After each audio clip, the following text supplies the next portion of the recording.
In China, QR codes are everywhere. You use them to pay, to order food, to unlock bikes, to pick up packages, sometimes even to get into buildings. Spend just one day in a Chinese city, and you will see them almost everywhere. But the real question is not why QR codes are common. The real question is this: why did something so simple become the absolute center of daily life in China?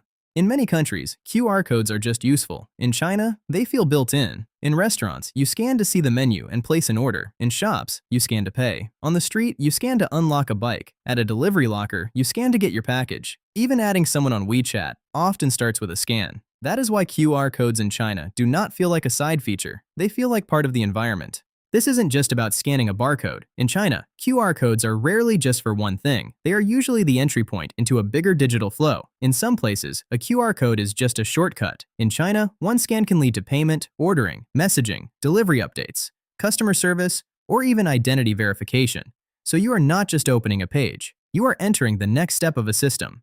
But this deep integration wouldn't be possible without one key factor: platform concentration. A lot of daily life in China runs through just a few major apps. Payment, messaging, shopping, transport, local services. A lot of it is connected inside the same digital ecosystems.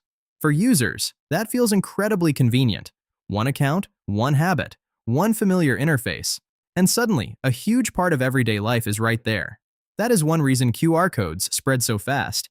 They became a very simple doorway into systems people were already using every day. But this is also where the story gets more complicated. For many viewers outside China, this kind of convenience comes with an immediate question. If so much of daily life runs through a few platforms, what does that mean for privacy, for data visibility, for dependence? That tension matters. What looks highly efficient from one angle may look highly concentrated from another. And part of what makes China different is that many people are willing to accept that trade-off. Because the convenience is immediate, visible, and built deeply into daily routines. Over time, this convenience fundamentally changed human behavior. Once people got used to using their phones for payment, communication, and services, scanning stopped feeling like an extra step. It started feeling like the default step. And that matters, because technologies do not spread just because they exist. They spread when they fit existing habits, or when they successfully create new ones.